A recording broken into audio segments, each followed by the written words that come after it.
The Mont Blanc pen freezes in my hand mid-signature, ink bleeding into the acquisition contract like a wound.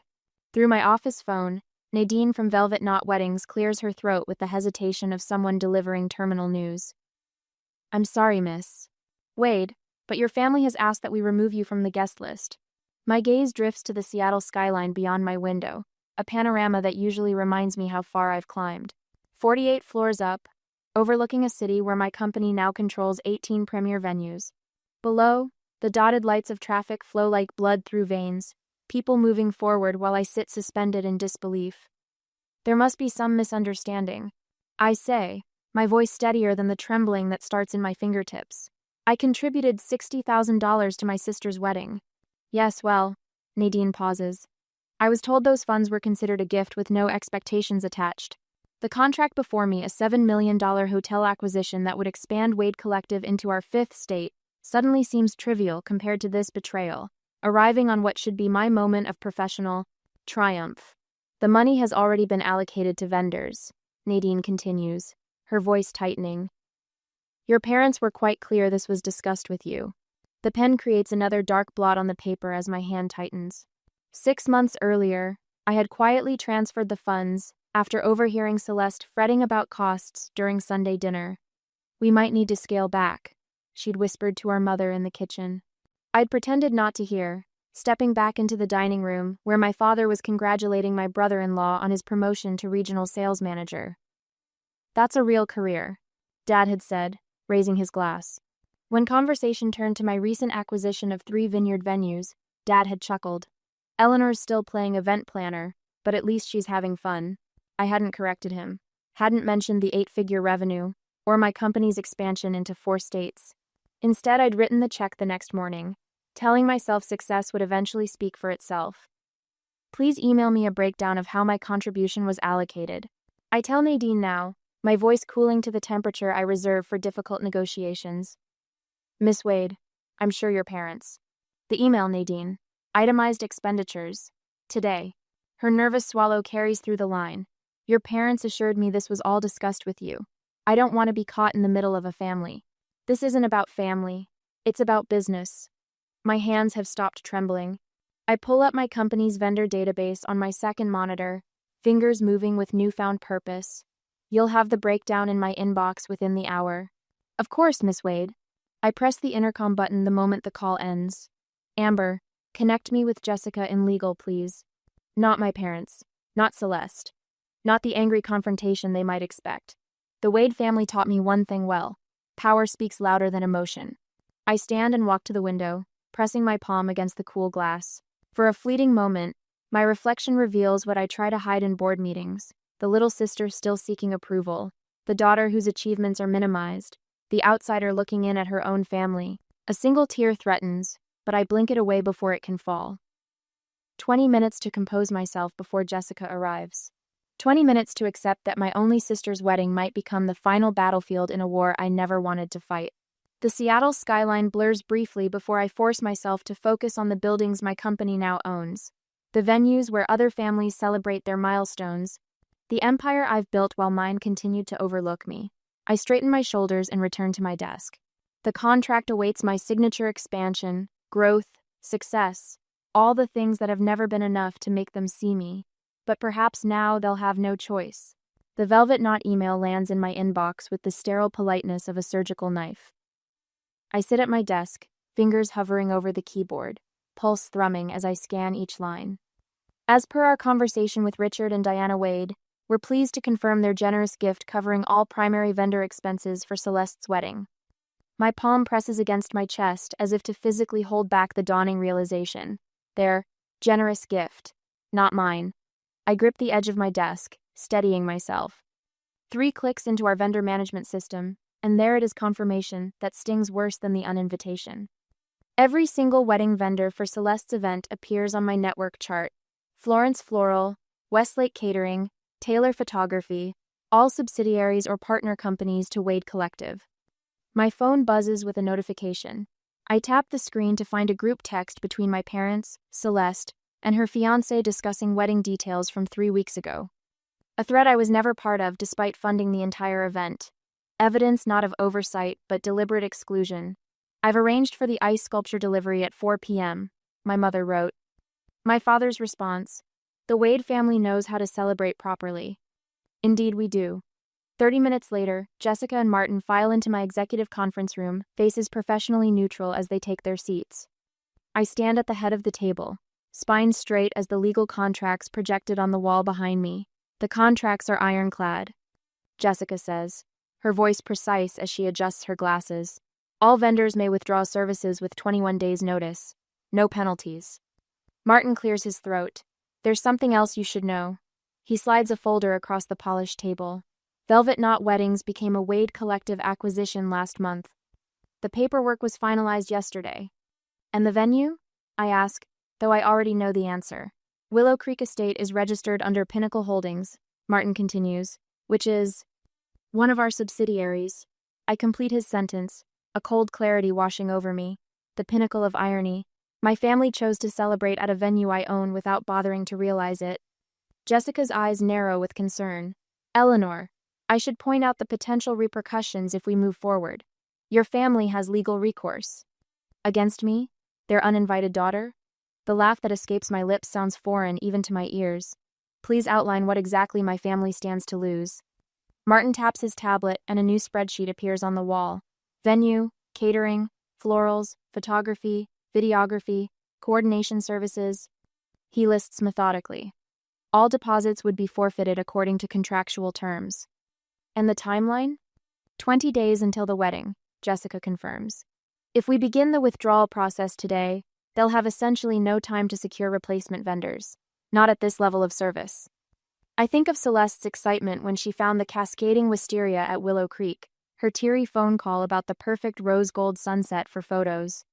Dreams I helped fulfill while being systematically erased from the celebration. Martin shifts uncomfortably. There's a business consideration as well. This could affect our Portland expansion if it becomes public. Venue magnate sabotages sister's wedding isn't the press we want ahead of city council approvals. I turn to the window, Seattle sprawling below me. The empire I've built piece by piece while my family continued to see the little girl playing dress-up. My reflection stares back, composed and certain. Begin coordinated service withdrawals, I say, my voice steady. Effective immediately. Jessica and Martin exchange glances but nod. They know me well enough to recognize when a decision is final. My office phone rings the moment they leave. Nadine from Velvet Knot, her earlier professional composure fractured by panic. Miss Wade, there must be some mistake. All the vendors are sending termination notices. No mistake, I interrupt. The contracts are being exercised according to their terms. But your sister's wedding requires my presence, apparently, just not my money. I end the call, sinking into my chair. As vendors begin sending cancellation notices to my family, I wonder if business success was truly worth the price of family connection. Should I stand firm on principle and let them face the consequences of their actions, or find a way to salvage both the wedding and my dignity? What would you do when those who should value you most continually fail to see your worth? The answer waits in the gathering storm of my family's impending realization. They've never truly seen me. Perhaps now they'll have no choice. The next morning at the office, my phone vibrates against my desk for the 7th time in 2 hours. Dad's name flashes on the screen again, his 5th call since breakfast. I let it ring until voicemail claims it, then press the speaker button to hear his message. Eleanor, this has gone far enough. His voice quivers with barely contained rage. If these vendors don't reinstate their services by noon tomorrow, I'm contacting my attorney. You might think you're being clever, but this is criminal interference with contracts. I almost laugh at the irony he'd be suing his own daughter's company. The sound dies in my throat as another call comes through. Mom this time. Sweetheart? She begins, her voice honeyed with false concern. How could you ruin your sister's special day? What kind of person does that to family? We raised you better than this. I end the message midway through her guilt trip and stare at the Seattle skyline. The morning fog has lifted, revealing a clarity I wish I felt inside. My assistant, Amber, appears in the doorway with a stack of pink message slips. 3 calls from the Hendersons, they're friends of your parents? And Mr. Blackwell from the Downtown Business Association wants to know if there's any truth to the rumors about vendor troubles with the Wade wedding. They've been busy, I murmur, accepting the messages. There's more. Amber hands me the Morning Society page from the Seattle Times, folded to highlight a small item. Sources report a mysterious vendor exodus from the upcoming Wade-Pembroke nuptials, leaving Seattle society wondering what calamity has befallen one of the season's most anticipated celebrations. I set the paper down carefully, as if it might burn my fingertips. I rescheduled your investor meeting for next week. Amber adds, Jessica thought you might need the time to handle this situation. Thank you. Alone again, I cancel 2 more meetings, knowing I can't focus when my phone keeps lighting up with accusations. The morning dissolves into damage control, fielding calls from business associates who've received frantic messages from my parents painting me as vindictive and unstable. Later that evening, I sit cross-legged on my living room floor, laptop balanced on my knees, the lights of the city spread below my penthouse windows like fallen stars. I've ordered takeout that sits untouched beside me as I scroll through an old family video from Celeste's 16th birthday. Eleanor planned everything. Mom says to Aunt Judith in the video, her arm around Celeste, she's always been good at little parties. Little parties. The same year, I coordinated a charity gala for 800 people that raised over $2 million. I paused the video and opened my email. There, in black and white, 3 years of correspondence with extended family where my parents have systematically minimized my career. Eleanor's venue business is doing well. Dad wrote to Uncle Robert last Christmas, never mentioning that well meant expanding into a 4th state with revenue approaching 9 figures. My phone pings with a notification. Celeste has posted on Instagram a moody black and white photo of her engagement ring with the caption, "Sometimes the people who should love you the most are the ones who hurt you deepest. Grateful for those who stand by me while selfish people destroy others' happiness for personal gain." The comments are filled with heart emojis and supportive messages asking what happened. She doesn't name me but doesn't need to. I open a new document and begin typing. Every email, every text, every conversation where I was dismissed or diminished, every dollar spent on Celeste's wedding, every vendor contract, every thread of evidence forms a timeline of a pattern I've allowed for too long. The next morning, Amber walks into my office carrying a brown paper bag that releases the aroma of cinnamon and butter when she sets it on my desk. "Your favorite from Meredith's Bakery," she says, pulling out a warm morning bun. "You look like you haven't slept." "I haven't," I admit, accepting the offering with grateful hands. Amber leans against my desk, her expression softening. For what it's worth, I'd have uninvited them from my wedding years ago. The unexpected comment catches me mid-bite, and I nearly choke on a laugh, the first genuine one in days. Amber joins in, and for a brief moment, the weight lifts from my shoulders. The lightness disappears 30 minutes later when my father's voice booms from the reception area. My family has arrived unannounced, their voices carrying down the hallway as Amber tries unsuccessfully to enforce my closed-door policy. She can't hide from us forever. Dad declares, his footsteps growing louder. My office door swings open. Dad strides in first, followed by Mom and a stony-faced Celeste. Through the floor-to-ceiling windows behind me, the afternoon sun illuminates the tableau of family dysfunction. "What do you think you're doing?" Dad demands, his face flushed with indignation. I lean back in my chair, hands folded calmly on my desk. "Exactly what you taught me, protecting my investments." Mom steps forward, her hand fluttering dismissively. "It's just a silly wedding invitation, Eleanor. Why make such a fuss? We thought you'd be too busy with your project to attend anyway." Project. I savor the word before reaching for my phone. "Let me show you my project." I pull up the group text they created for wedding planning, the one I was never included in, and project it onto the wall screen. Message after message appears. Discussions of seating arrangements, floral designs, menu selections. Mom sharing the credit card receipt for the venue deposit. "Just put it on our card, we can use Eleanor's money but say it's from all of us." Dad's message. "She'll never know the difference. She's too wrapped up in her little business ventures."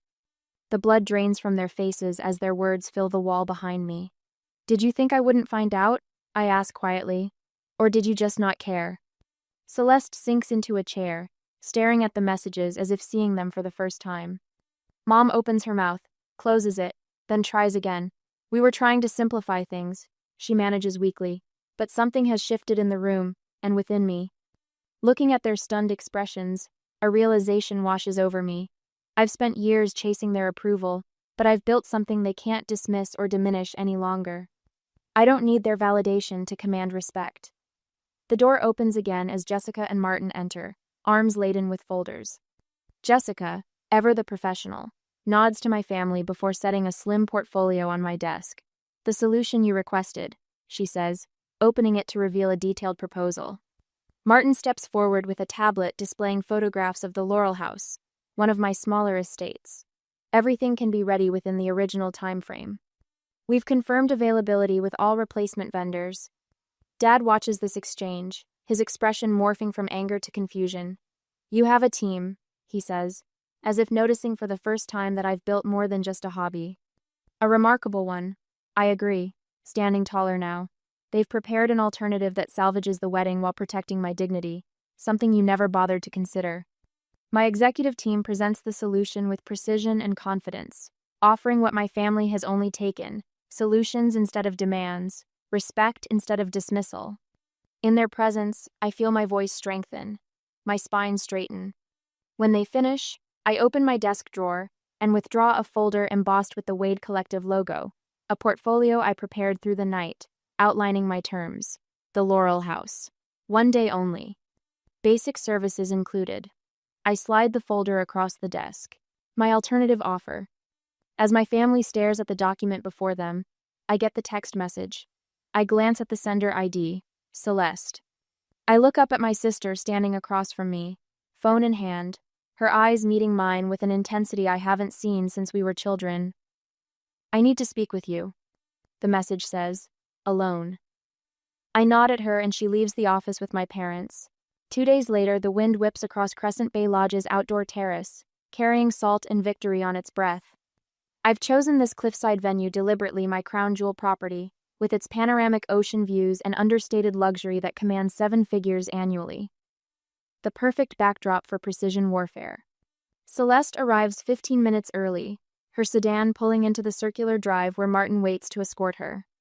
Through the floor-to-ceiling windows, I watch my sister's expression shift from confusion to awe as she takes in the sweeping architecture, the way the building seems to emerge organically from the cliffside like it grew there rather than being constructed. Eleanor. Celeste steps onto the terrace, silk scarf fluttering around her throat. Her eyes widen, taking in the infinity pool that appears to spill directly into the Pacific. This is... yours? Welcome to Crescent Bay. I gesture to the leather portfolio on the glass table. Please sit, too. The ocean crashes rhythmically below us, providing a soundtrack to what must be done. I open the portfolio without preamble, presenting the first document.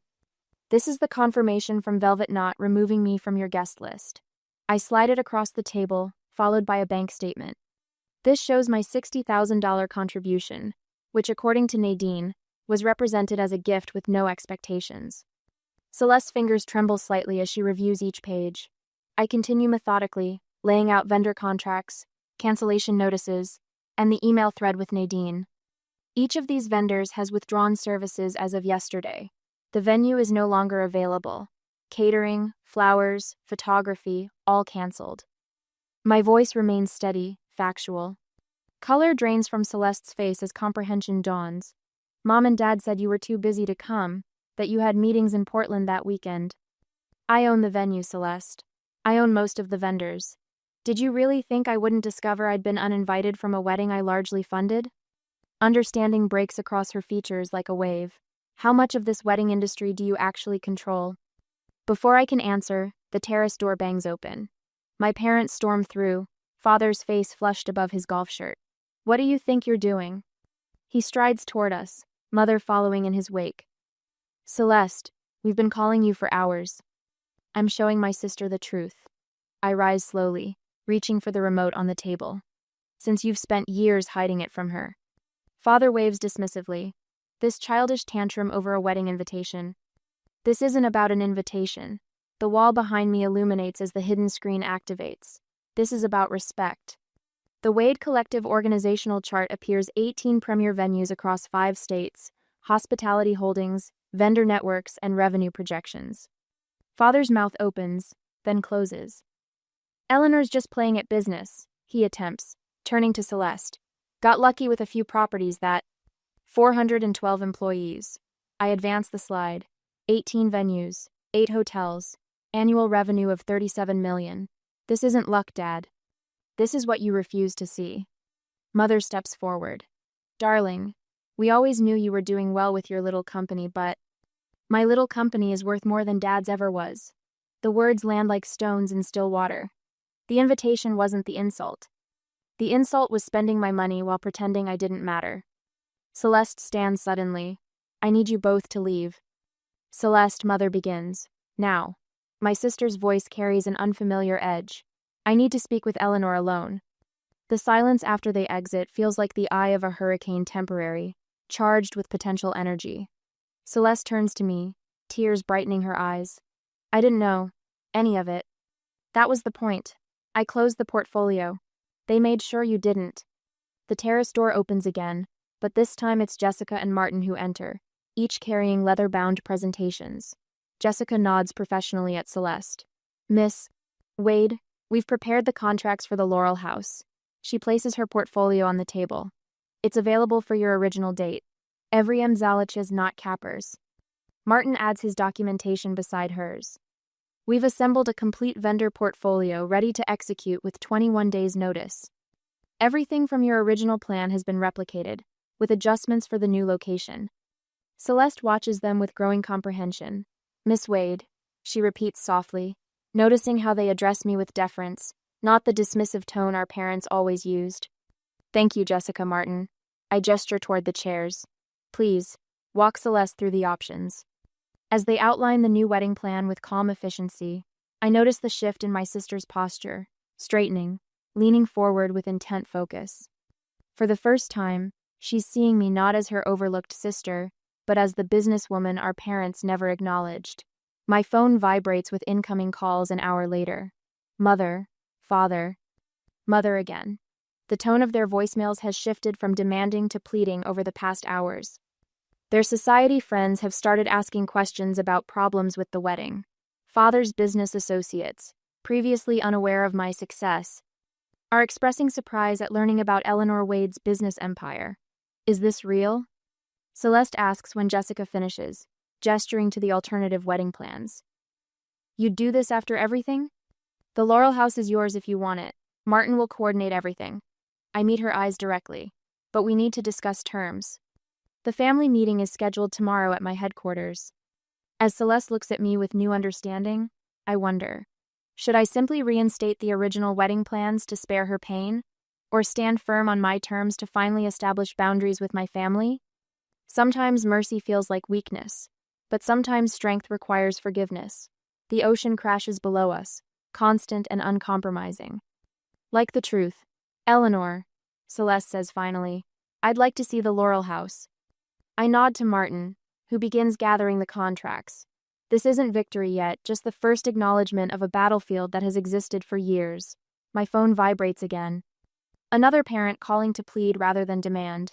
The balance is shifting, but the war isn't over. It has only just begun. The next day, at headquarters, the family attorney's briefcase snaps open with military precision on my conference table. My father settles into the chair directly across from me, checking his Rolex for the third time in 5 minutes, a nervous tick I've observed since childhood, whenever he feels control slipping away. Mother arranges herself beside him, her forced smile as brittle as the pearls around her neck. We've drafted a reasonable compromise, Father says, sliding a document across the polished surface. You reinstate the original vendors and venue, and will ensure you receive a proper invitation. I don't touch the paper. Through the floor-to-ceiling windows behind them, Seattle's skyline forms a glittering backdrop that seems to underscore the distance between us. Them still seeing the daughter who needs their approval, me seeing clearly for perhaps the first time. A compromise suggests equal standing. I say, my voice steady. There's nothing equal about spending $60,000 of my money while excluding me from the event. Mother leans forward, her perfume the same scent she's worn since I was a child suddenly cloying. Think about what people will say, Eleanor. The family reputation is apparently worth exactly $60,000, I finish for her, plus tax. My father's jaw tightens. You've made your point with this little business demonstration. Now it's time to be reasonable. The word little hangs between us. The same diminutive he's attached to every achievement I've ever presented. Little business. Little hobby. Little Eleanor, playing at success. I press a button on my phone. Amber, please bring in the portfolio. While we wait, neither parent apologizes. Neither acknowledges the fundamental wrong of their actions. They simply expect compliance, as they always have. My assistant enters with a leather-bound portfolio, placing it before me with the precision of someone who understands exactly what this moment represents. I open it to the first page, a financial statement. Wade Collective grossed $83 million last year. I say, turning the portfolio toward them. That's approximately 7 times what your company ever made in its best year, Dad. His eyes widen, disbelief warring with dawning comprehension. I flip to the next page, a Wall Street Journal profile. I deliberately minimized our family connection in every interview. Not because I was ashamed of you, but because I thought it might hurt your pride to be known as Eleanor Wade's parents rather than the other way around. Another page, property holdings. Another organizational chart. With each turn, their expressions shift from confusion to shock. I don't need your permission to be successful, I say quietly. I need your respect to be family. The conference room door opens. Celeste steps in, her eyes red-rimmed but resolute. Martin stands beside her, his presence a silent confirmation that he's shown her everything, the true extent of my contribution, the systematic dismissal, the empire I've built while they weren't looking. My terms are non-negotiable, I continue, closing the portfolio. The Laurel House, 80 guests maximum, $185,000, paid up front. That's outrageous, Father sputters. That's market rate. I correct him. Actually, it's a family discount. Celeste moves to stand beside me, not them. The shift is small but seismic. I'd like a tour, she says softly, of everything. 30 minutes later, we stand in the main ballroom of my flagship venue. Crystal chandeliers reflect light across marble floors that cost more than my father's first house.